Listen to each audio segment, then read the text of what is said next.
Pessoal, o escândalo da explosão que aconteceu na Praça dos Três Poderes, tirando a vida de uma pessoa, trouxe de volta o discurso sobre a polarização política. A gente precisa entender, a esquerda fala que a direita tem muito ódio, que ela é radical. Alto lá. Também, se pegarmos as ações que são feitas pela esquerda, a gente percebe também que é uma guerra, se tornou uma verdadeira guerra. E isso precisa parar. Esse é o ponto. Isso precisa parar. Só que tanto a justiça quanto a mídia só observam um lado dessa situação. Agora, caiam do cavalo. Mas falava-se também em ameaça de morte do Bolsonaro. Quem traz essa informação é a governadora em exercício, a Celina Leão. E a gente vai expor esse vídeo aqui para vocês. Eu tenho certeza que vai te chocar. Então, pessoal, não esqueça de se inscrever no canal, curtir, compartilhar. Hoje é 14 de novembro, se você puder dar uma força aí para o canal, te agradeço muito. Nosso último editorial do dia. Seja sempre bem-vindo ao nosso conteúdo. Vamos começar entendendo o que está rolando? Vamos lá. É o seguinte, vamos começar agora falando sobre a questão política, sobre a previsão para 2026, sobre a questão da elegibilidade do Bolsonaro. E daqui a pouco a gente já fala sobre essa ameaça que acontecia em relação ao Bolsonaro, da Celina Leão. Olha só esse vídeo, matéria do Conexão Política. Lula e Bolsonaro estão empatados tecnicamente para 2026. É o que aponta uma pesquisa. Uma pesquisa do CNT-MDA, nunca nem vi falar, divulgada nesta terça-feira, mostra que se as eleições presidenciais de 2026 fossem realizadas hoje, o presidente Luiz Inácio Lula da Silva estaria tecnicamente empatado com o Jair Bolsonaro. Já mudou o discurso. Diziam que o Lula ganharia de lavada, mas agora mudou o discurso, que estão empatados. No levantamento, Lula lidera com 35,2% das intenções de voto, enquanto Bolsonaro aparece com 32,2%, apesar de estar inelegível.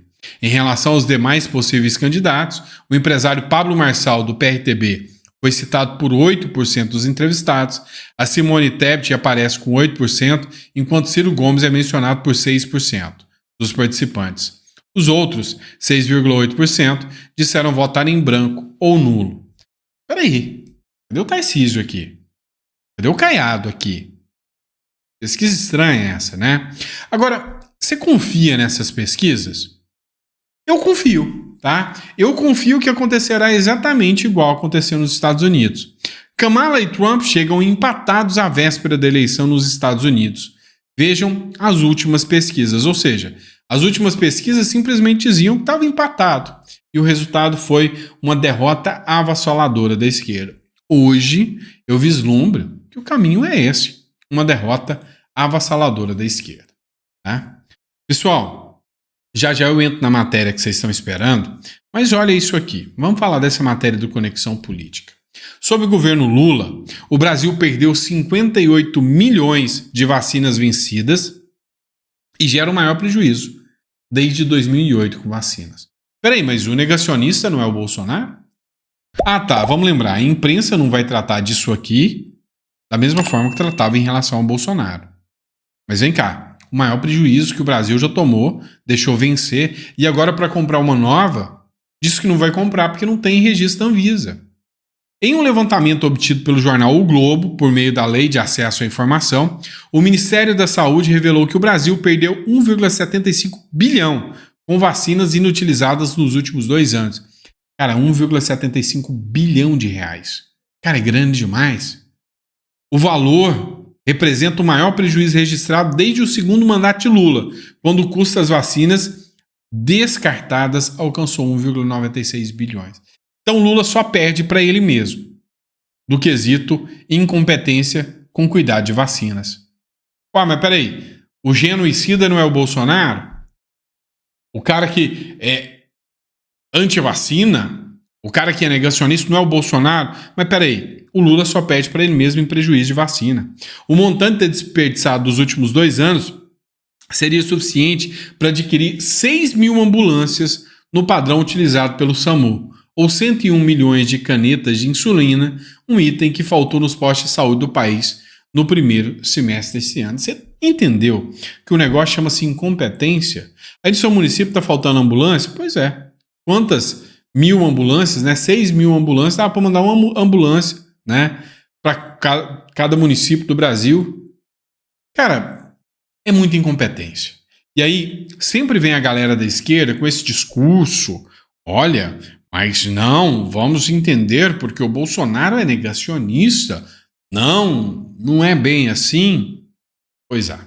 Acho que as máscaras estão caindo, não é? Vamos lá, quero trazer outra matéria para vocês. Pessoal, foque em mim aqui. Vamos falar do caso das explosões. Tem uma ameaça de morte em relação ao Bolsonaro, e eu vou falar sobre isso. Mas presta atenção. Beneficiou a esquerda mais uma vez? Vocês percebem, né? Que sempre que rola um acontecimento quanto esse, o 8 de janeiro, agora esse acontecimento, a esquerda dá um jeito de contornar para levar proveito em cima disso. Olha essa matéria do Metrópolis.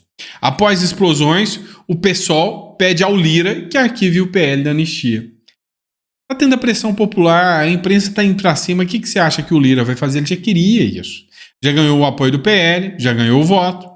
Fazer. Um dia, após as explosões na frente do STF, deputados do PSOL pediram nessa quinta-feira ao presidente da Câmara, Arthur Lira, que arquive o projeto que consegue anistia aos presos do 8 de janeiro.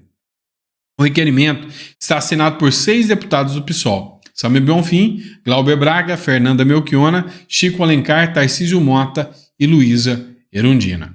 No documento, os parlamentares pedem que Lira declare a prejudicialidade ao PL da anistia enviado pelo presidente da Câmara para ser discutido em uma comissão especial, que ainda não foi instalada.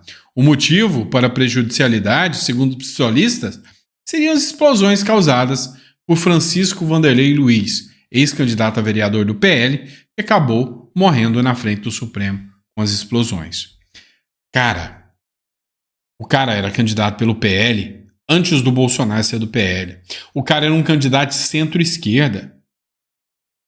Faz sentido. Então eles estão explorando essa questão do cara ter sido candidato pelo PL, ou seja, muito antes do Bolsonaro estar lá. E aí tem uma ameaça contra o Bolsonaro. Vamos lá. O Carlos Bolsonaro publicou uma matéria indignado. Por quê? Porque agora o mesmo cara que investigou o caso Adélio vai investigar o caso das explosões. Será que as conclusões serão a mesma? Insanidade mental? O delegado que investigou a facada em Bolsonaro é o responsável por investigações de explosões no Supremo Tribunal Federal. O delegado Rodrigo Moraes é responsável pela diretoria de inteligência da Polícia Federal. E aí o Carlos Bolsonaro escreveu o seguinte, ele questionou, né, a imparcialidade do delegado. Só mais uma coincidência na democracia brasileira. O mesmo delegado que apontou que Adélio agiu sozinho na tentativa de assassinato de Jair Messias Bolsonaro cometida por um antigo filiado do PSOL, mesmo que posteriormente tenha aparecido o envolvimento de seus advogados com o primeiro comando e coincidentes registros de sua entrada na Câmara no exato momento do ataque, entre tantos outros casos, agora surge como investigador do incidente de ontem na Praça dos Três Poderes. Pergunto, quais são as chances de ter uma investigação genuinamente profissional, isenta, independente? E quais as chances de que tudo seja direcionado para mais um desfecho conveniente? Onde a investigação serviria apenas para reforçar o discurso por regulação e controle das redes sociais, intensificar perseguições contra a oposição e, quem sabe, até fabricar culpados imaginários? Creio que não. Acredito que tudo seguirá o devido processo legal na democratização da democracia. O que podemos esperar dessa investigação, principalmente se considerarmos o fato de que o juiz relator do caso vem antecipando opiniões e conclusões sobre o caso, mesmo antes das investigações começarem de fato? Para muitos, em suas manifestações públicas, os fatos se tornaram irrelevantes. E aí ele conclui aqui, mas o que o Carlos Bolsonaro falou? Peraí, o juiz que vai julgar, o Alexandre de Moraes, já deu um parecer antes mesmo das investigações começarem. Ele falou, não foi um caso isolado. O Bolsonaro falou, foi um caso isolado. Ele falou, não foi um caso isolado. E tem um atentado contra o Bolsonaro que eu já vou revelar para vocês, né? Um plano, né? Até para tirar a vida do próprio Bolsonaro. A imprensa está utilizando esse cargo esse caso com todas as forças que tem para jogar peste em Bolsonaro. Dá uma olhada nessa matéria da Folha de São Paulo, por exemplo. Autor de ataque tinha ódio à esquerda e paixão por Bolsonaro, diz ex-candidato a prefeito. Será que era mesmo? Não é o que a Celina Leão falou. O autor do ataque com explosivos ao STF, Francisco Vanderlei Luiz, fez uma campanha para vereador em 2020, na cidade de Rio do Sul, baseada em, abre aspas, ódio à esquerda e paixão a Jair Bolsonaro. A definição é de Jean Delis, que é do PDT, que foi candidato a prefeito da coligação do seu partido com o PL. Então ele conhecia muito bem, era do PDT e que via esse cara com um discurso de ódio à esquerda, sendo que era do partido da esquerda e sendo que o PL era um partido de direita. É estranho, não é? Em 2020, é estranho. No mínimo estranho. E aí, vem outra matéria. Olha esse caso absurdo. Teve mais um caso, onde colocaram fogo também num ônibus de frente à Praça dos Três Poderes. Homem é preso após atear fogo a ônibus em frente ao Palácio do Planalto. Olha só as fotos, né? O Corpo de Bombeiros foi chamado. Um homem foi preso na tarde de hoje, após atear fogo a um ônibus em frente ao Palácio do Planalto, em Brasília. Segundo a nota da PM, ao UOL, o indivíduo teria espalhado gasolina dentro de um veículo, depois ateado fogo. Em seguida, ele desceu do ônibus e gritou: "Fora Bolsonaro". Não é de hoje, não. Essa matéria é do dia 25 de junho de 2020. Da época exata das eleições, né, que o sujeito lá participou. Agora eu te falo, é um caso isolado ou é um caso premeditado da esquerda? Então isso aqui não pode ser considerado um atentado. E esse cara, o que aconteceu com ele? Ele foi preso, tá solto? O que acontece? A matéria não fala. A gente pode ir além. A gente pode começar a observar como é que é o discurso da esquerda. O Marco Antônio Costa, que é conhecido como Superman, ele colocou aqui, ó, atenção. Querem ver o nível de ódio que estão pregando contra Bolsonaro? Em vídeo, Panúzio chama o presidente Jair Bolsonaro de líder de movimento de terror e fala em exterminar Bolsonaros, quem realmente está insuflando a violência. Olha só o que ele fala aqui. Que o Brasil passou de 1981, quando houve o atentado do Rio Centro, até o momento em que aquele terrorista, outro terrorista, coloca uma bomba num caminhão de combustível em Brasília, sem nenhuma ocorrência desse tipo de coisa. Quem trouxe isso tudo de volta foi exatamente esse pensamento radical e o discurso radical que foi insuflando na cabeça dessa gente ideias malucas, né, que transformam pessoas pacatas, como era esse sujeito, em mártires de uma causa completamente perdida.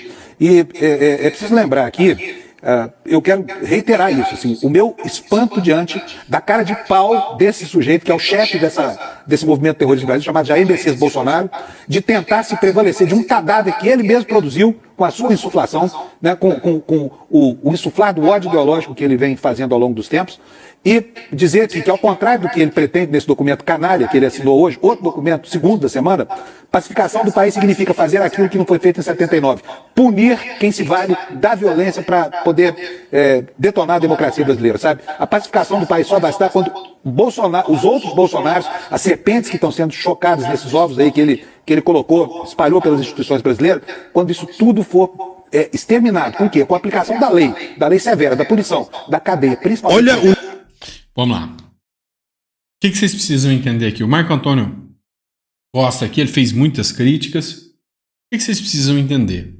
Esse discurso de vamos exterminar nas urnas, vamos espancá-los nas ruas e nas urnas, esse discurso já vem do PT há muito tempo. Já vem da esquerda há muito tempo. Não à toa, o PSDB fez uma nota dizendo que a culpa do que aconteceu vem do discurso de polarização criado pelo próprio PT. Entendem a gravidade disso tudo? Não para por aí, não. Você acha que isso já é o suficiente? Não é o suficiente, tem mais coisa. Olha só outro caso. Isso aqui, a imprensa não deu muita atenção. Uma militante de esquerda defende sequestrar. deputados do PL. Escuta só. Essa opinião sobre o bagulho do fim da escala 6x1 qualquer... Gente, a minha opinião é que eu acho que a população tá muito mole, tá bom? Por muito menos, a gente teria quebrado o banco, botado fogo em ônibus, sequestrado deputado. Ai, eu queria tanto sequestrar um deputado do PL. Porque ninguém se organiza. Porra, cara, se a gente se organizasse... Vai ter alguma investigação? Ou ela usou só da liberdade de expressão? Eu acho que ela usou da liberdade de expressão, não é? Afinal, isso aqui não é discurso de ódio, é da esquerda. Discurso da esquerda nunca é, nunca será e nunca foi discurso de ódio. Não é isso? Não é isso? Então, assim, é nível, sabe, é um nível da gente ficar estarrecido com o absurdo de tudo isso. É uma coisa, assim, insana. E aí vem falar que não é discurso de ódio. E aí, por fim, né? Olha só, a Celina Leão, ela deve ter deixado a galera da esquerda maluca com o que ela falou aqui agora.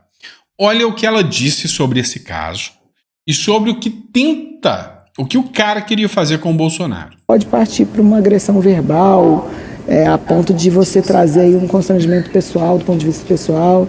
Né? Eu acho que a divergência, o debate, ele é saudável, ele é democrático. Você não vai convencer uma pessoa que é de direita a ser de esquerda e ninguém é de esquerda a ser de direita. Né? Isso é o debate natural da Câmara. Só que isso precisa de ser feito com educação, com respeito. Né?